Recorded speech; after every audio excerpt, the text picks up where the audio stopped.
Hi everyone. Welcome to the Squeaky Floorboard Floorboard Society. Society. I choke I mid. heard. We're still sick. We're sick in this episode. Yeah. Hopefully the next Um. couple will be Okay. fine. Yeah, I think I'm nearing the end of it. I'm definitely nearing the end of mine. If you heard me earlier this week, you would have thought I sounded absolutely diabolical. I sounded like I was talking through like flaps in my throat, moist, wet flaps, I just because I sounded had like a so man. much. I could have done Smelly Cat and perfected it. Sage, do you have any small talk? Personal talk?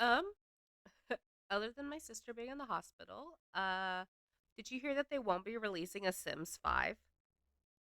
No, I don't play The Sims. I But do. that's fascinating. Well, the reason they're not is because there's like probably easily 100 DLCs for The Sims 4.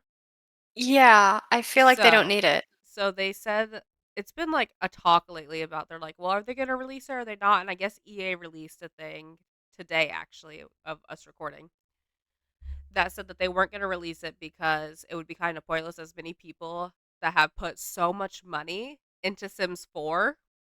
Mm-hmm. They're like, why are we going to release something else that people aren't going to want to transition to because they've put so much money into the Sims 4? Right, and it's not going to attract any new players by No. releasing a new one. I think The Sims 4, based on everything I've seen from it, is as good as Sims was going to get. The only way it could get any better is if they like made it super realistic where you're like, but then even then that's like maybe like crossing a line a little bit.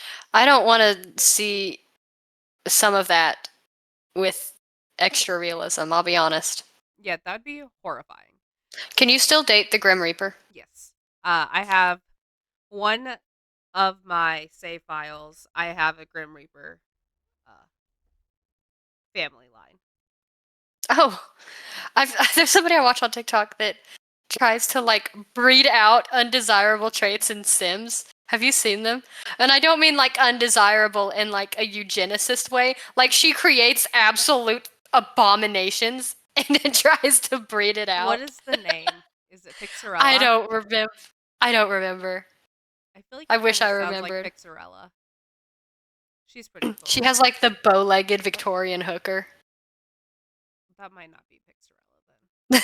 I don't know. That was one of the ones I saw. And I was like, "Jeez, wow, okay." I love The Sims. I haven't played in probably like a couple months, but in like a month, probably more than a month, I'd put like almost 200 hours into it after like shortly after I downloaded it. Like I was putting all my time into it. So sometimes I have to like step away from it. Lately it's been No Russian Fishing 4 that I've been putting like a lot of time into. fishing. Yeah, Russian Fishing 4 cuz have I told you that my husband can't get a driver's license for Maryland? No. So we don't have a piece of paper that says he's an American citizen. And How do you not have? How because we think somebody stole it. can he not reapply? Oh, he can. It's $600. Oh, So until he can spend that $600 to go and get this piece of paper that just says, "Congrats, you're an American citizen," he cannot get a so ID he here. can't. He can't use his ID from here. He can. He can continue to use his Indiana license, but Oh, so he can still drive and stuff out there. He just okay. but Okay, that yeah, makes more until we get sense. that piece of paper, we are stuck with him being so. But he doesn't want to buy a fishing license, like because I think here it has to like if you're out of state, you have to pay per day. And he's like, I'm not going to sit here and keep paying for a fishing license for every day I want to go. Whereas, according to my license, I am a Maryland Right. liver person. A Maryland resident. Resident. And so I can go get a fishing license and fish anywhere here. But like we're so competitive when it comes to fishing. That you have to have a game. So it'd just be really hard. So I got the game and it's really you just play by yourself and it's really peaceful. It's got like wood noises, and like occasionally there's a Oh, bear, and you just like cast out, and then you just wait for your bobber or your line to get pulled, and then you just reel it in. You catch a I'd probably fish, like this game. and then you just go sell it. I'd probably like that game. It's really peaceful. I've never gotten a fishing license in my life. I love I refuse fishing. to. I love I know fishing. I love to fish too. I will throw myself into the lake before DNR requires me to get a fishing license. Don't I'll please. start swimming. You'll learn to swim. Mm-hmm. Remember when we used Channel to my go inner paddle fish. boarding and you would take all of our life vests in order to get into the water? Yeah. Yeah. I can't swim. But I also didn't often fall off the paddleboard. I don't think I ever fell off. No, but I did. A beach whale trying to get back on. I'm telling you, I'm like, no, Sage, you have to. No, grab it here, and you're like, ugh! If you guys have ever seen the video of, it's an older YouTube video. The guy whose like kayak is sinking, and he's yelling Sarah! for Sarah. Sarah. That's a good comparison. I lost sunglasses I had just bought that day. Right. I I think I've was lost sunglasses paddleboarding because they just like whooped off my head. I was so sad about this. Like I was like, I don't even care that I look like a beach whale trying to get back on this paddleboard. I'm more worried about the fact that I just lost. I think it was like they were like $100. I'd have drained the lake, demanded it be done. We went. There's a place near us that we went to because we wanted to go to the beach, but I didn't want to drive 4 hours to go to Right. Ocean City. So there's two like mountain beaches near me, Mm. and one of them it's like chest level, so it's kind of fun. And like he keeps like German suplexing me into the water there, but the other one I can't reach the bottom when I go to the deep end. So for like 6 hours straight, like he's just like standing there vibing and like playing around, and I'm treading water for 6 hours straight there. I could have Yeah, died. no, that's not for me, Chief. Well, Not for me. Bela one time I took him paddleboarding, and he wouldn't stay on the paddleboard, so he kept walking off. And I was like, He can "Well, swim though. He could swim though. he can." Until he decides he just doesn't want to swim anymore. Right. And so Then I he just stood sinks. there, and I was like, Bela, I'm so tired of you. Either stay on the paddleboard or swim. I don't care at this point. And I look back, and he looks at me, goes, ha, and just went underwater. And He I was was like, so spiteful. no. So I start pulling on his leash, and I pull him up, and he like lays down on the paddleboard and just looks at me like I'm the one to blame. And I'm looking at him like, you just tried to die. And he's like, and I was like, Bela. When we got He's like, what of it? Yeah, when we got to the truck, he got in the truck, let out the biggest sigh I've ever heard his little body release, and then laid down and slept the entire way back. He's probably tired. He had little legs. I tried to keep him on the paddleboard, and then I bought him a life jacket, and he hated that thing. Sure. He hated most things. It was so See, cute. people, It was a little shark. people see chihuahuas and they think like, oh, it's gonna bite me. Chihuahuas are spiteful. It's gonna bite me. He was spiteful in a human way. Yeah. He wasn't a biter, except to like play. He's He wasn't. attacked me once. Hey, editing Sage here. The clip that the listeners you're about to hear is from when Bela attacked me, just so you have a general idea of what this noise is that you are getting ready to hear.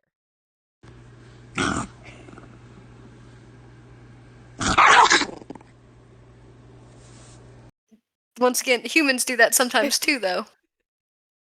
So I posit that Bela was spiteful in a human way. He really was, though. For those of you who don't know, Bela was my dog for half of his life, and Sage is for the second half. Yep.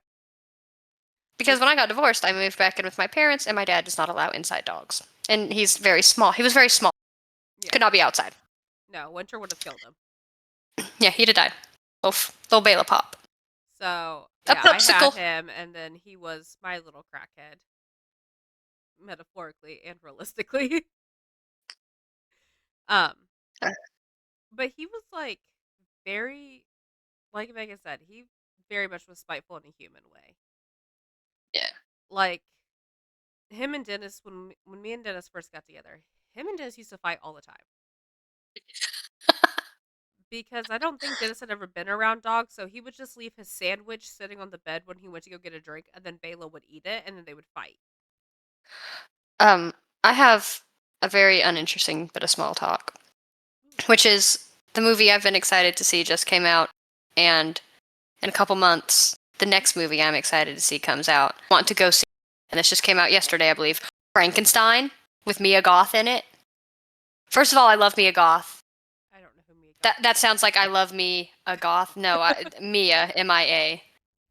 I mean, goths are cool too, but Mia Goth, she is so cool. I think she's such a good actress, and she looks fantastic in the trailer. So, I'm very excited. Sorry, I'm Her. looking up who it is. Oh, that's who that is? She was in Pearl. She was in Pearl. I don't know what Pearl is. I'm a star! Please, I'm a star! That's her. Where do I know you from? But excited for Frankenstein also because I love Frankenstein. I saw Nosferatu when it was in theaters because the 1922 film is one of my favorites. I've seen that several times, even though it's completely silent. I was just saying that I'm surprisingly quiet to live with because I do enjoy silent films. So you don't have to worry about that. Unlike Daryl, who, like every other man, has his phone while he's eating on, I don't know, a volume that doesn't even exist, I think. It's so fucking loud. That's me. You and him are so similar. And you and Dennis are so similar. But that makes sense because you and I have been friends and have had a wonderful friendship. Yeah. So our personalities just kind of mesh, and so it makes sense that we would be with people that are similar to each other. Yeah. Because Dennis likes everything to be super quiet. He came into the room not last night, the night before, and I was watching. I think I was watching a Markiplier video, and he goes, "Why is it so loud?" And I was like, "It's not." And he's like, "I The can only hear it person downstairs." Yeah. And I was like, Yeah, the only person that's allowed to be loud on my TV is Queso, and that's because his volume is so erratic. I can't hear him half the time. Well, and I've been sick, so my ears have been clogged, so I can't hear anyway. But the TV was only on 19. That's kind of loud. I would have said something to you too. But see, we normally keep it on 17. That's like max volume for me. Our TV's not super loud, and I don't know if it's just because of how big the bedroom is that it doesn't seem that loud. Right. Because I feel That like could you be can't it. hear it sometimes. Can you not hear it, or can Dennis not hear it? I can't hear it. But I also worked in like way more factories than him, and I never wore my PPE You're correctly. just deaf. So it might be a me problem. You're just deaf. Yeah. The other movie I'm excited to see. You brought up Markiplier. I'm excited for FNAF 2, guys. I'll admit it. I'm counting down the days until I can go see the second Five Nights at Freddy's movie. You know what I'm waiting on? I'm waiting on Iron Lung still. Yeah, aren't we all? I want to see it so bad. And like I understand that I'll drive out to Maryland with you to see it. I'll be back. Depending on what it is, I'll come back to Indiana. Yeah, well, just one of us will go to the other. But it's like, I understand that there's a lot of things that go into a movie, but he keeps saying, "We're almost done with it. We're almost done with it." You're just giving me I'm in the false final hope. stretch. I'm in the final stretch, guys. Giving us false hope. And one small last piece. This is my Naruto mug. Everyone. This side, and I have to drink it this way, even though I'm not right. Because this side is heat activated and my tea is too cold to activate. So it's just a weird black splotchy mug. Where is this cat? If you guys see me looking around like a crazy person, it's because there's a cat in here, as I mentioned in a previous episode. She's making a lot of noise. Don't know where she is. There's my professional hider, Zuni. Oh, I guess I have one more thing to talk about. Ooh, what is it? Have you seen Sabrina Carpenter's new video? No, I have not. Should I watch it real quick? No. I wouldn't watch it real quick because, damn. Thank you to the one Japanese listener. Yeah, we have a Japanese listener apparently. So shout out to that They guy could or be girl. Japanese, or they could just be someone who's visiting, and their IP address was just showing in Japan. If you're in Japan and you checked out our, what is it, our trailer? Yeah, our trailer episode, the first squeak. Thanks. Thank you. Thanks. We love you, Shoddy. All So right. today's topic, we've briefly referenced it before, but today's topic is the Beast of Bray Road. We're going to really be exploring that whole dogman hotspot because at the end of the day, that's kind of where it all started. So every legend starts somewhere, and for the modern dogman, the beginning was in an unremarkable Wisconsin town. As mentioned in the first episode of the Dogman series, this little town is called Elkhorn and is the county seat. That, and being featured on Christmas cards, is all the town had ever been known for. All that would change in 1991 when Linda Godfrey published her first article on a new terror that was rampaging along a country called Bray Road. There's a cat hair on my phone. To recap quickly, Linda Godfrey's first article, published in December of 1991, reported Lorianne and Drizzy's terrifying encounter. To recap quickly, Linda Godfrey's first article, published in December of 1991, reported Lorianne and Drizzy's terrifying encounter. And Drizzy was driving one night when she saw a werewolf-like creature kneeling and eating on the road. This was corroborated by a friend who said a large bipedal canine charged at her while she was departing her car. This was the first time anyone had reported on this, and it would be far from the last. We are going to dig a little deeper into the history of Bray Road and explore some more of the sightings that make Bray Road such a terrifying place. So there isn't any significant history about Bray Road itself before the beast sightings in the 1990s. If you Google its history, you will only find information about the Beast of Bray Road. That was like no matter what I searched regarding Bray Road, like 2 pages into Google, and I'm still only getting stuff about the Beast of Bray Road. I imagine you would almost have to go there and like go to the library. There also isn't a storied history for Wisconsin as a whole with wolfmen. In pre-colonial times, the land where Elkhorn now sits was inhabited by the Ho native people. And correct me if I'm wrong, but I couldn't find anything of wolfmen outside of just, with Native Americans. standard stuff. Yeah. Like the Ho-Chunk tribe doesn't have, like, oh, they said there was a wolfman that lived in the woods, or, oh, they had legends about a beast. Like, there was none of that. I was talking to my mom last night, and she can't think of any like stories that she's heard because she's been around Native tribes her entire life. And she's like, I can never tell you of even one of like a wolf man or a werewolf or anything. The only thing closest would be shapeshifters, Right. and that's about it for. Well, and the Ho-Chunk aren't big on like the whole flesh pedestrian thing either. I think it's really. It's only a couple of tribes. Yeah, I know that. I don't know if it's. I feel like Sioux are, but I also feel like it's just because my mom's also someone who's like scared of everything, so she raises us a certain way. So I don't know if the Sioux are, or if it's just my mom Her. who raised us to be terrified of them as well. This actually reminds me of something I meant to include in my small talk. Sage, you already know about this. Daryl was able to find out from his dad which tribe his family belonged to, because I was making fun of him. I said, oh, was your grandma a Cherokee princess? Haha, because he's never been able to tell me what tribe they actually hail from. Turns out it's the Blackfoot tribe, and he's been calling me White Devil ever since. He said, give me my land back. I said, you live in this house.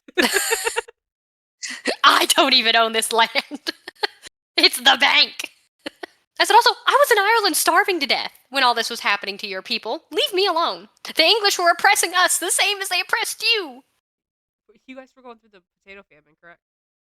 Yeah. Oh, hold on. Which there wasn't even a famine. The English just fucking took all of our potatoes. All right.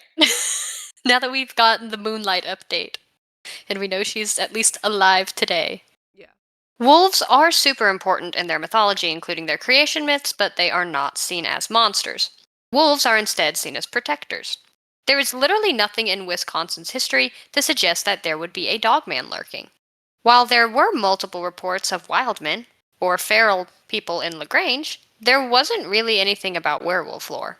The only thing that Wisconsin has to offer in the way of an answer as to why a dogman would be lurking is the presence of multiple ancient burial grounds. And it does seem to take an interest in them. And Sheckelman's encounter, it dug into them not once, but twice. Perhaps there is some kind of connection there, and the dogman is sometimes linked to certain sites in other cases. I even spent some time using Google Maps to basically drive down the entirety, like the whole thing. It's only 2 miles. So, and there isn't anything remarkable. I'm sure it's changed a lot since the 90s. Yeah. When the original wave of sightings happened, but there's not anything crazy out there. The only thing that is even remotely remarkable is that there is a house that has a flower bed, like by the mailbox, and there is a dogman statue that's on a chain in it. Okay. Yeah. Google Dogman Bray Road statue, it will come up. These people have just put it in their front yard to be funny. And I love that for them. They are funny. You guys are the funniest people alive, actually. But Bray Road is mostly farmland with some houses dotted along the roadside. I'm not sure how many of those houses were there in the 1980s and 1990s, but it is certain that some of them were there at least. There aren't any like super large lakes or creeks nearby. I guess there is a little creek that runs somewhere near it. Would it be like that they supply? I'm not sure because I couldn't see it on Google Maps. Okay. I know there's a creek that runs behind some of the farms, from what I understand, but there's no large bodies of water nearby, but there are several sections that are wooded on both sides. Well, I was just wondering if that could be possibly a water source, like a decent amount of water source, because like a small creek can be enough water source, or it can be just like a little trickle and not enough to be a water source. I don't think it's a trickle. I do think it's a little more than that. Okay. But obviously I couldn't see it where it was or what it looked like on my little virtual tour of Bray Road. So there's none of the typical things you would associate. In fact, the burial mounds aren't even Bray Road. They are in Elkhorn and like where St. Coletta's is, but there's nothing on this stretch of road in particular. So in my mind, that tells me there's something else there that we don't connect with Dogman typically that would have been a reason for it to be there. Yeah. Like maybe the fact that there is farmland. Maybe it likes, but you don't hear about animals being taken off farms either. No, and if you did, I would automatically assume the chupacabra. Right. As we all know, the only true chupacabra was in Puerto Rico. Yeah. The one in Texas is fake as fuck. So yeah, he was El Chupacabra. But yeah, there's just nothing there that I would typically say, that makes sense for Dogman to be there. Unless maybe it likes the traffic. It's not a super busy road. I just don't I don't understand what the motivation for this case. Unless, of course, it's just that it's an isolated little stretch of country road and it's trying to scare people. Well, this much farmland is around there, depending on what we can like speculate that Dogman's appetite is. Mm-hmm. If you've ever been around farms your entire life, you know that those farms bring in raccoons, possums, snakes, foxes. That would honestly, and with a water source that seems to be easily accessible, just speculating on what we assume this creek looks like. What more could you need? I guess that's true. And it's got enough wooded area to hide. Yeah. For sure. So, like, to me, like, if I was a wolf, that would be, like, my ideal area where I'd have access. I wouldn't have to go into farmland. I wouldn't have to attack stuff that would get me killed. I would have access to the foxes, the mice, the whatever. And I'd have a water source without having to go into, like, danger areas. Right. I'm just perplexed by the fact that there's no pets that are going missing. None of the livestock's ever been injured by something mysterious. Now, that's not to say that livestock hasn't been chalked it up to it or something. But, well, we do have a farmer later on in this who does report something, but I don't think it's that exactly. Before we go any further into the sightings and accounts of the Dogman, let's talk about its general description. We should cover its general description of the Beast of Bray Road because some aspects of it differ from the traditional idea of the dog. The beast is known to be anywhere from 5 to 7 feet tall with brownish-gray fur. It is obviously bipedal, although it is depicted by witnesses typically as plantigrade rather than the typical digigrade description of the dogman. So dogs, stand kind of like this. Yeah. Humans stand flat. This dogman stands flat rather than, which is odd. For Which the implies, listeners, we're talking about the angle of how their feet are and where like the bones technically would be to support like where the ankle technically. yeah. So if this dogman is plantigrade instead of digigrade, that does imply it has human ankle, which I don't like. They're a little similar. They're flat, but they're very canine in appearance and they're hairy. Can we put Imagine flip-flops if on dogs had. He could wear flip flops. Could you imagine something You're being chasing chased by the dogman, and all you can hear is flip, flip, flap, flap of his flip flops. Please do. Yeah. All right. POV. You're being chased by the dogman wearing flip flops. There we go. That's horrifying. Horrifying. Absolutely terrifying. Possibly scarier than just being chased by dogman. Literally.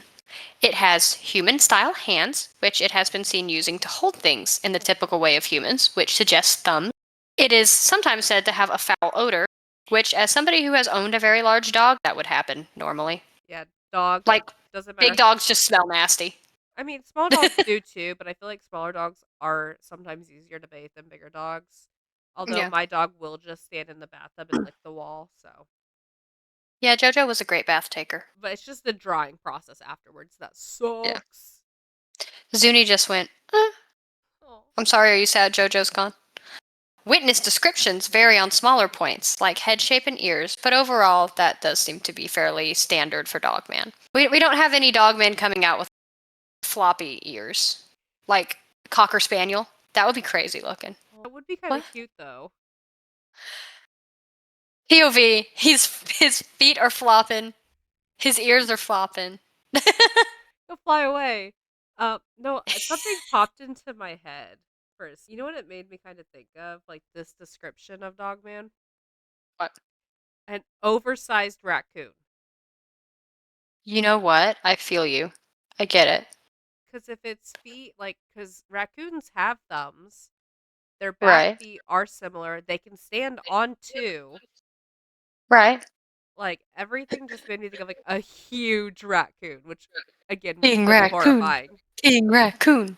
We're going to go into some of the pre-article sightings, or they may have been included in the article, but these are all the sightings that happened that I could find good information on before the article was published, because I think it's almost more relevant to look at those than it is to look at what came after. Yeah, that's good to, kind of, give you a little bit of knowledge about the area and the history of the area before you get into, the fun stuff. Well, no, this is the fun stuff, but so many people think that the Dogman is just like a craze. This happened when people weren't. These all happened when people were not talking about Dogman. Okay. Some of these are even pre the legend. Oh.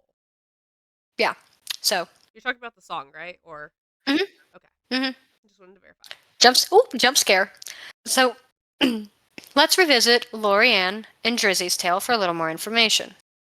She was driving home from work in 1989 after working late. She saw what at first appeared to be a dog, but was far too large. It was kneeling and eating roadkill. The way it knelt and held its meal appeared so distinctly human to her. And Drizzy held the belief then and in future interviews that she believes the beast was satanic. Fortunately for Drizzy, she did not have to endure her encounter alone. A friend of hers who drove a school bus recounted a story from one of her bus riders, Doris Gibson. Gibson, despite riding the bus every day, was able to drive and had her own car. Earlier that year on Halloween night, she had been driving and thought she had hit an animal.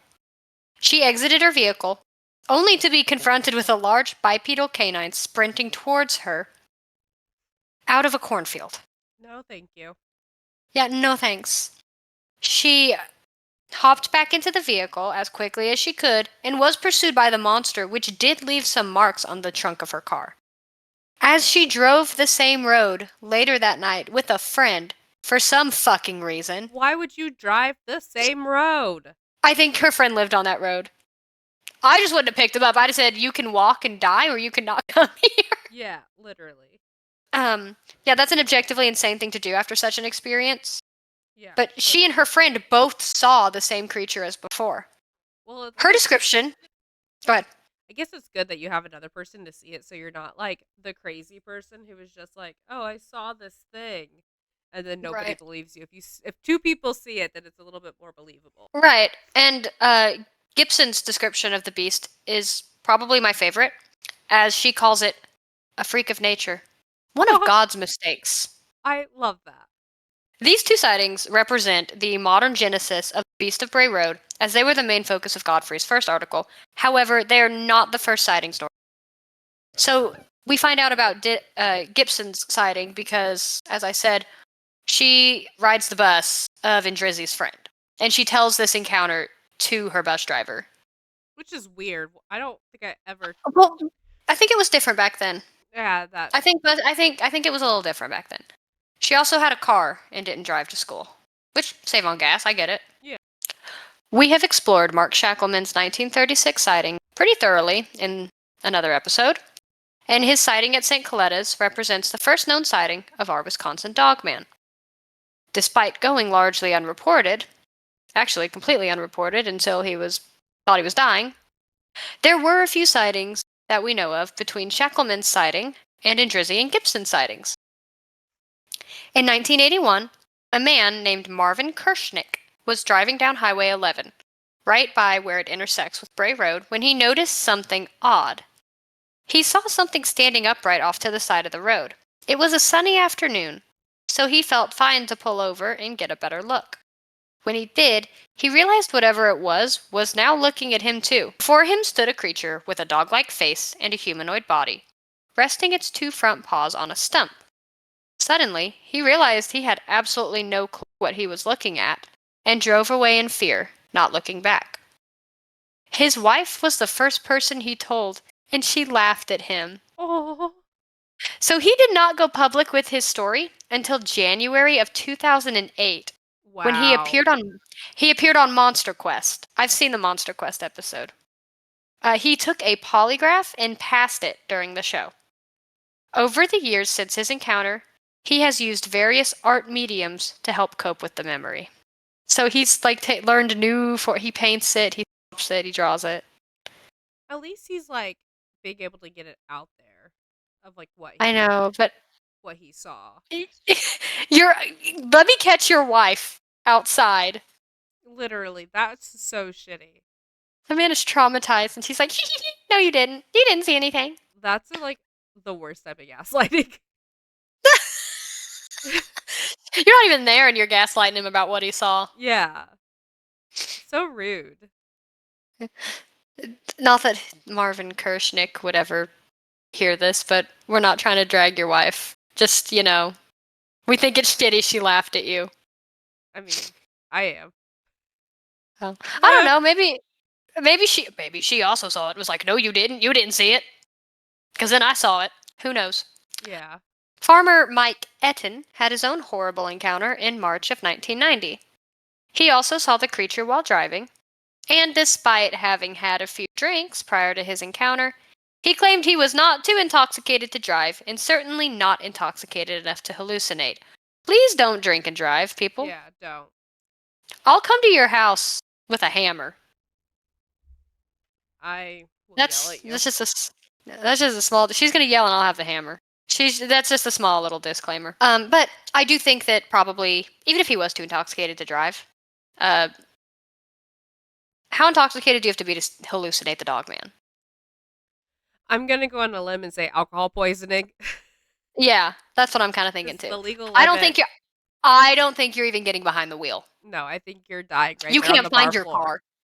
You can't find your car. Yeah. As he drove, he spotted a half-crouched creature that, much like in Indrizzi's later encounter, was clutching something in its paws. Etten stopped his car, but by the time he was able to come to a full stop, the creature had fled into a patch of trees. He said it was dark in color and was way bigger than any dog or coyote. Another farmer, Scott Bray, had also encountered the creature when he saw it crouched on a rock pile near his farm. Another one of his relatives had also seen a beast in the cornfield. Okay. I believe those are the people that Bray Road is named after, like that family, the Bray family. And he's like a descendant of I had them. to make a guess, probably. I think that's what I read, and I didn't put it in there for some reason. Another sighting took place in 1986 as Diane Koenig drove home from her factory job in Burlington. The weather was warm and pleasant, so she was driving with her windows down. Guess one But does. she was. Yeah, I don't do that. I'm scared of the dogman. But she was in a hurry to get home, so she decided to take Bray Road as a shortcut. And as she drove, her headlights illuminated something horrifying. At first, she thought it was a person leaning over the side of the road, but soon realized it was some sort of bipedal canine. It stared at her as she drove past, and to her greater horror, she realized what it was doing. It was dragging a deer with its two front hands. Was the deer in the road? Because at that point, he's just doing community service. I don't know, I think it was kind of off to the side of the road.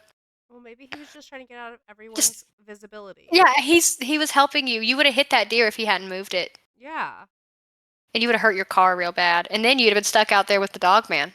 And then he's going to change your tire for you. Yeah, he's gonna take out your tire. He's gonna jack your car up for you. He's gonna change your tire. And he's definitely strong enough to get those like really stubborn lug nuts off of there. I believe. Could you imagine? There's a story, dogman changed my tire. Dog man changed my tire. Nobody That would sounds believe like you. I just wouldn't tell anyone that one, I'll be honest. That did happen, but they kept it to themselves. Probably. He showed up, he went, Gadara, and pointed at the tire. And then Fixed it. what's so funny to think about is you hit the deer that he was hunting. And then he's like, God damn it, well, I'll just fix your fucking car so you can get out of here so I can eat my dinner. Yeah. He removes you from the vehicle because you've totaled it, just gently carries you home. And then you hallucinate, and then the doctors say you have hysteria.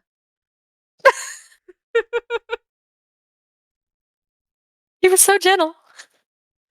But no, that's actually scary that he was dragging it. Like, realistically speaking, I would be pissing me pants. I don't think I would be as scared, because, like... What if he drags me like that? Well, I'm driving past him, so... By my ankles. My windows are down! Well, here's the thing, though, is you're driving past him. If you just drive really fast, he surely won't pull another muffler bomb. Or It's that meme of the truck drivers where they're like, they speed past. It's you and Dogman. Another sighting worth mentioning is Heather Bowie's, whose sighting happened 1 year prior to Indrizzy's. In December of 1990, Bowie and several friends were walking home from a sledding party when they spotted a large dog. Being 11, Bowie and her friends made their way through the snow towards it to play, when it suddenly rose to its hind legs and began to chase them. It soon stopped and turned into a nearby field.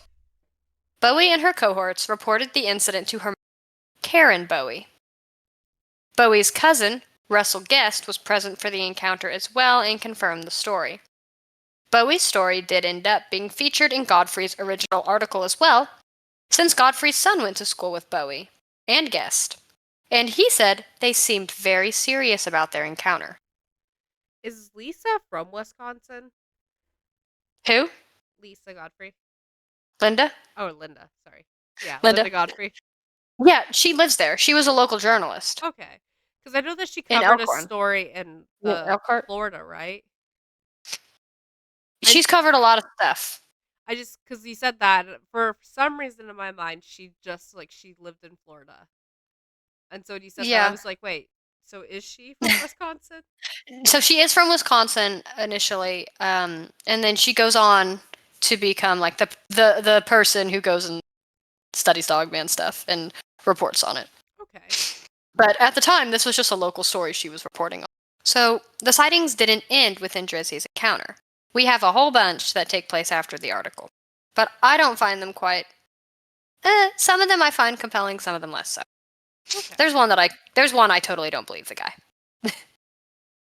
In 1992, a high school student named Tom Brichta was driving home with his friend Chris when they thought they hit a mailbox. So they stopped.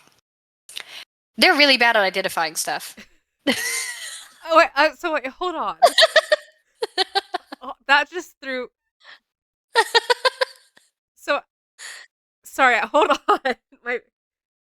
Were they watching the road? They're high school boys. Then just went yeet off the road, hit a mailbox, and then... How do you think you hit a mailbox? I feel And like it's if the you dog man. hit a mailbox, you know for sure you hit a mailbox. That's what I'm saying. And also, if they saw themselves hit the dog man, how did you go? Oh my god, a large bipedal canine. We must have hit a mailbox. That's why I said they're really bad at identifying stuff.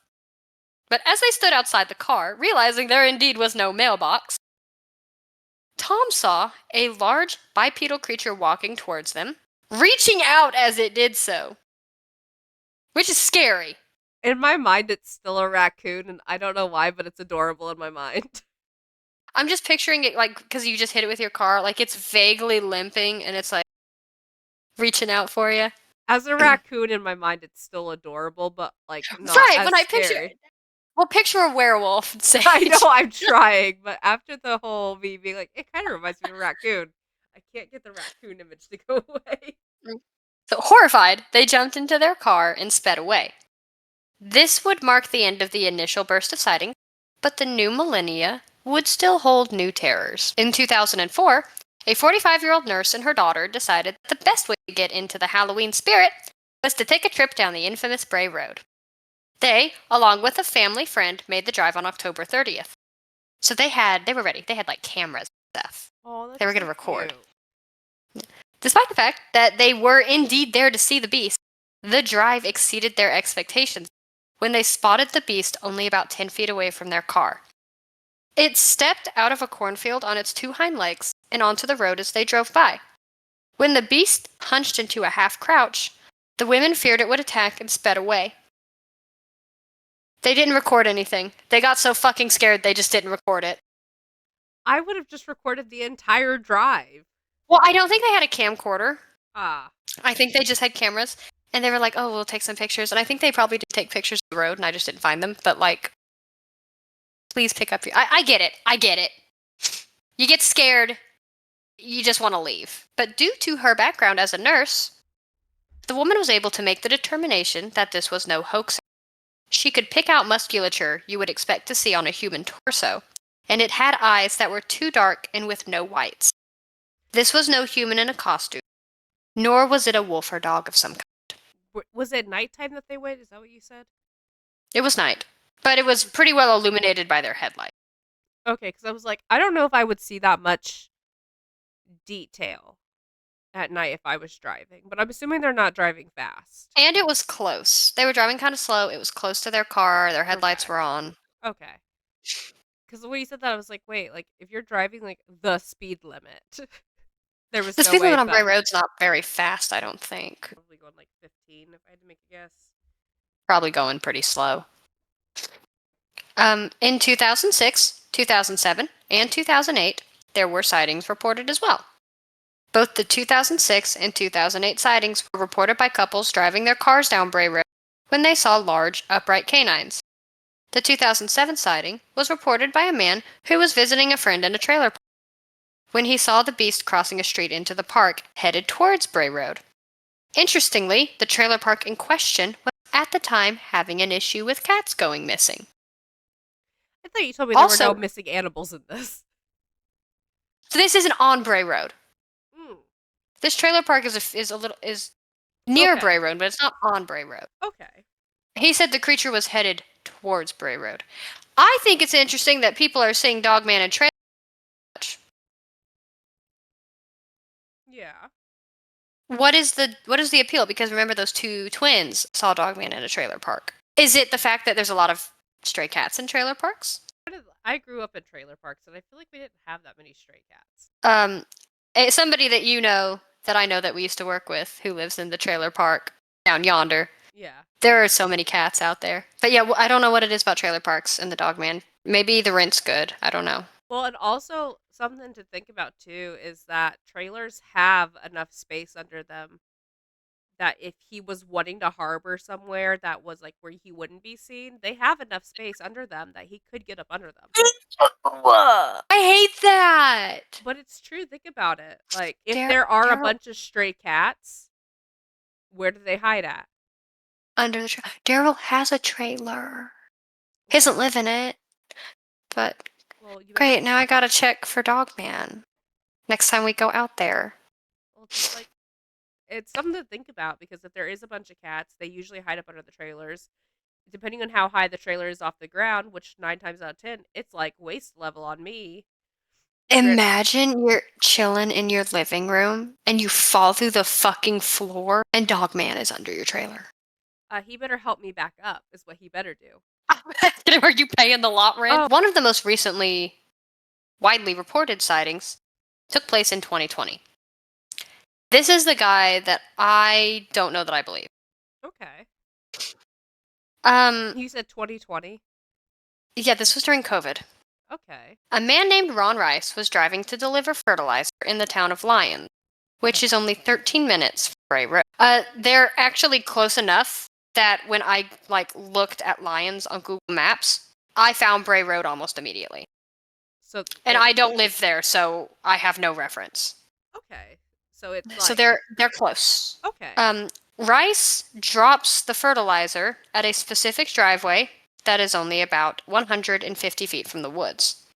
He said he saw the creature walk out of the woods and then grab something and go back. It was over 7 feet tall in his estimation and was obviously bipedal and canine. Then what? 2 weeks... Oh, it was over 7 feet bipedal and canine in nature. Okay, in nature. Then 2 weeks later, he saw it again, performing a similar activity. So what? But he hasn't seen it since. Is Dogman forgetting his keys right there?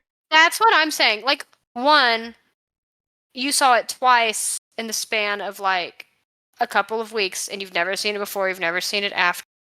Nothing has changed. I just find it hard to believe that. Maybe the first encounter, but I feel like having a second one is very strange. Unless the Dogman was getting bored too. Was getting what? He was getting kind of antsy because of the lockdown, maybe. I don't know. Well, I could believe this in the fact that if this is in the heart of COVID, like the first beginning where like everything was shut down, there like you were supposed to be inside, Yeah. where there was less traffic and all this stuff, I could see where Dogman could be just like, huh, nobody's out. Let me go see what I can find out here. I guess. I don't know. I read some of his initial encounter and I just didn't find him super believable, but I'm not going to like totally discount it otherwise did it. Yeah. Well, that's what like you said, it's COVID, so a lot of people were in lockdown, so I could see where it would be like if I was an animal, because like a lot of animals came back during COVID and stuff like that, so it wouldn't be unbelievable if like, because obviously I don't know what this area looks like right off the bat, Right. but if the woods are only like 100 yards away, I'm assuming that this house probably owns a big portion of land around them. Right. I mean, he's dropping off fertilizer at a specific point. So it's obviously like a farm of some kind. So if it is, then animals are able to be back around because there's less likely of human interaction. Then I could. Other thing too is nobody ever. I got Donald Trump hands for a second. I went, nobody. Nobody went to go see what was strange. I understand that it's not his property, but I feel like if you're their consistent driver, like, hey, just saw a guy walk out of your woods. Do you want to go check it out? Don't even tell him it's Dogman. Yeah. Bring your gun, farmer. Farmer Joe, grab that gun. Farmer John, grab your shotgun. Farmer Gun, come out here. You know? Farmer Gun, grab your John. Grab his dick and twist it. Stop it. Sorry. So I don't know. Sometimes I think people were just bored during COVID. Yeah, and I'll leave it at that. So there are some skeptical people saying at Bray Road. One, possibly, is a bear with mange, or a bear that may be malnourished. I attached a link at the bottom of this doc with a sickly bear with mange, and I could see how someone could see that and think it was a werewolf. It's from Reddit, and it's scary looking. Oh, I believe that. But I can see how this would have happened. It is, however, worth noting that bear habitat in the 1980s and 1990s did not include elkhorn. Okay. Elkhorn. Another option is an out-of-range wolf, although this is also unlikely. There is also the possibility that it is a hoax. There is a guy on Reddit claiming to be the Beast of Bray Road. Okay. And that he said that he and his friends had a costume in the 1980s that they used to scare people. This is giving me the vibe of the guy in my last case. I find this more believable, though, than I do that guy, I'll be honest with you. I don't think that other guy is the descendant of the Beast of Gavadon or whatever. I wouldn't be surprised if this guy maybe and his friends heard about what was happening and decided to scare people. Well, yeah. Well, the second you said like that he claimed, I was like, oh my god, this is another like I'm the beast. I'm a descendant of the beast. Yeah, no, this guy's dad was the Beast of Bray Road. It could just be a person lying because it's Reddit. Yeah. Reddit is not gospel. But and he doesn't really I don't think he's ever posted any proof. He said, "Oh, I've got the costume somewhere. I can take photos." But my thing is that if you were doing this in the 80s, why are there still sightings? I mean, you could once again the thing is that once the cat's out of the bag, it can be kind of hard to stop. So yeah, totally possible that they were scaring people, and then other people just like thought they saw something. Yeah, because they already had that association in their mind. Yeah. I will say that I'll say this after I finish this paragraph. Another explanation I saw a lot online was small town mass hysteria. One person says they see something scary, and then suddenly everyone is seeing it. That's true. This literally, that's how the Salem witch trials happened. It's literally how most things, I feel like, when we get scared of them, are started. Yeah, I mean, and it's a very small town. Yeah. So I can see that. And that brings us to the end of the episode. What do you think of the beast? Is it real? A misidentified creature or a total hoax? Could there be a dogman stalking Wisconsin? Either way, the Beast of Bray Road has solidified its place in cryptid history. What do you think, Sage? I'm still stuck on so in the middle of it, because we were talking about bipedal and like the thumbs and stuff like that, I actually ended up looking if kangaroos have thumbs. They do not. But I looked at it because I was like, what if it's just like, because I got into the raccoon and I was like, well, that would make sense. But I also know that kangaroos also have, but obviously the tails are different. Nothing's there. I guess there's really nothing to stop it from being a kangaroo. Well, I was looking at like, just based on the characters that we do have. I see where you're going. Yeah, because like we don't have pictures. We have depictions of what we think it looks like, but we don't have any actual pictures. And, right. And it's not black. It's like a brownish gray. And there can be gray kangaroos, and obviously raccoons are gray and black. I've got it. A raccoon and a kangaroo mated. Could you imagine? I feel like that'd be so cute. And that's how you get Dogman.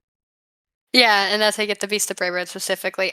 I will say that out of all the Dogman sightings, I actually think Bray Road has the weakest case for there actually being a Dogman. The one that you told me the last time we talked about Dogman, I hated recording, like re-editing that, and I hated being here having to hear it.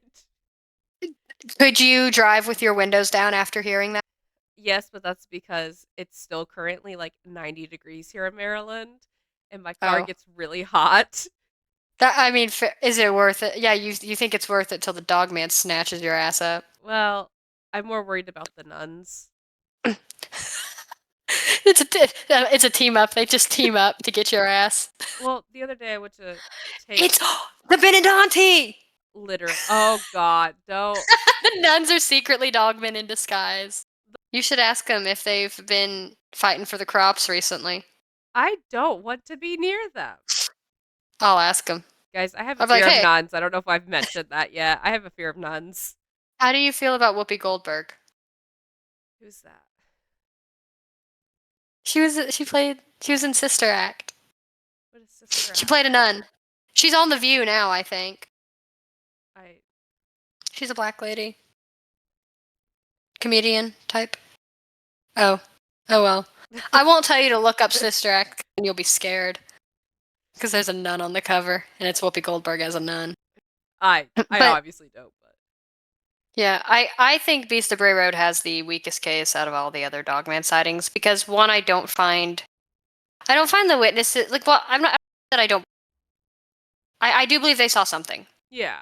But given the fact that, you know, there's not really been a whole lot of sightings since the 90s, Yeah. I almost want to say that there was maybe something that was being mistaken for a dogman. But and it's probably dead now. I think it was either it could be a malnourished bear, it could have been a dog with some kind of health issues. Literally. And like we've Um mentioned, like I think in previous Dogman episodes as well, like wolves can get pretty big, and if need be, they will walk on two legs. They will if they have to. yeah. Yeah, I mean, obviously wolves aren't in that habitat, but I don't know. I just don't find Beast of Bray Road compelling. No. And I don't find the witness stories as compelling. I do, however, like Doris Gibson for saying it was one of God's mistakes. I That do woman like saw that. that girl saw something. I don't think it was a dog man, but she saw something. She definitely saw it's Bigfoot. Yeah, I would actually be more inclined to. Of course, if you believe portal theory, then it is totally possible there was a dog hunting grounds. You cut out But after the portals. oh, portal theory, he could have portaled on out of Bray Road because he didn't like it. No, I just don't find it super No. compelling. I feel like the stories we covered in the last one were way more compelling. And I've obviously not looked at any of your other stories that you have because I like to be surprised. I find out of all the really notable Dogman hotspots, I think that LBL is the most compelling. And for those who are familiar, it has You cut out. Jan Thompson. Oh, for people who do know the story, they're like, oh, you're just saying that because of the camper story. I don't believe Jan Thompson. So, I think it's compelling for other reasons. And I do believe that you have a whole episode on that, don't you? I do. That is the next one, is the Beast of LBL. Ooh, I'm excited. Well, maybe not the next one, but it's the next one that I'm doing. And spoiler alert, guys, unless we film that like tomorrow, if we film next weekend, like I'm anticipating, Yeah, we probably will. I will look different. Ooh, did you get an appointment? Mm-hmm. Anyways, guys, we just cut out And then Megan cut out completely. yeah, we cut out a whole thing there. You'll see. Look, like I said, I'll look a little different next week. It'll be exciting. And then Very fun. I'm excited. Sage will look exactly the same. I mean, I'll probably be a little bit more dressed up and probably not blowing my nose every 10 minutes. Yeah, there are no massive transformations on her end. No. If you know what I mean. Well, hopefully you guys will join us again next week. We hope you guys enjoyed this week's episode. Please let us know any thoughts to the email or in the comments. And if you guys want to send any listener stories about werewolves or stuff that you personally, ghost stories or anything, please send Literally it anything. over because we do eventually plan to make something special with that. Thank you Yeah, so much. we would love listener stories from you guys. Ghost stories, love them. And absolutely no judgment here. You can tell me that the chupacabra manifested in your bathroom leprechaun and I would still talk about it. I would too. Even if you write a short story in the email and it's about creepy stuff, by all means. I will ask though, if you're gonna type a really long one, will you please send it in a doc or like a PDF file that is in super big letters? Sage is blind. Megan dislikes And dyslexic. Yeah. And Megan dislikes when she goes into our doc and everything's at like 17 and 20. I type all my stuff in 12 times New Roman because I'm old. And I put mine in, depending on what mood I'm in, it's either Times New Roman or Playfair, I think is what it's called. Playfair. Yeah, because I can make it bold and it's like very clean. But they're What's all on your fingers? my hair tie. Oh, Sorry. I was like, what is that? All my fidget toys are on the shelf, and I didn't want to try to grab them. All right. Bye, guys. Bye.